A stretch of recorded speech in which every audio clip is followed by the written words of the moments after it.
राजकुमारी किसको मिलनी चाहिए।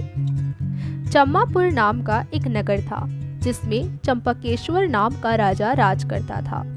उसके सुलोचना नाम की रानी थी और त्रिभुवन सुंदरी नाम की लड़की। राजकुमारी यथा नाम तथा गोरी थी। जब वह बड़ी हुई तो उसका रूप और निखर गया। राजा और रानी को उसके विवाह की चिंता हुई। चारों ओर इसकी खबर फैल गई। बहुत से राजाओं ने अपनी अपनी तस्वीरें बनवाकर भेजी, पर राजकुमारी ने किसी को भी पसंद न किया। राजा ने कहा, बेटी कहो तो स्वयंवर करूं, लेकिन वह राजी नहीं हुई। आखिर राजा ने तय किया कि वह उसका विवाह उस आदमी के साथ करेगा जो रूप, बल और ज्ञान इन तीनों में बड़ा चढ़ा होगा।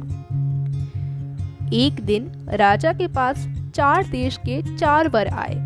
एक ने कहा, मैं एक कपड़ा बनाकर 5 लाख में बेचता हूँ, 1 लाख देवता को चढ़ाता हूँ, 1 लाख अपने अंग लगाता हूँ, 1 लाख स्त्री के लिए रखता हूँ और 1 लाख से अपने खाने पीने का खर्च चलाता हूँ।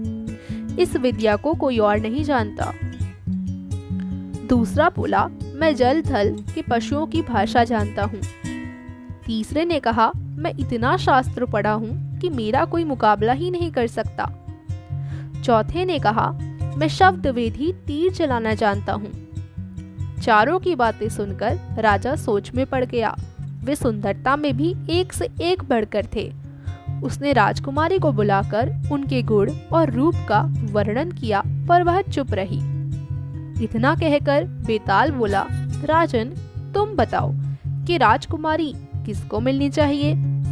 राजा बोला, जो कपड़ा बनाकर बेचता है वह शूद्र है, जो पशुओं की भाषा जानता है वह ज्ञानी है, जो शास्त्र पढ़ता है ब्राह्मण है, पर जो शब्द वेदी तीर चलाना जानता है वह राजकुमारी का सजातीय है और उसके योग्य है। राजकुमारी उसी को मिलनी चाहिए। राजा के इतना कहते ही बेताल फटाक से गायब हो गया।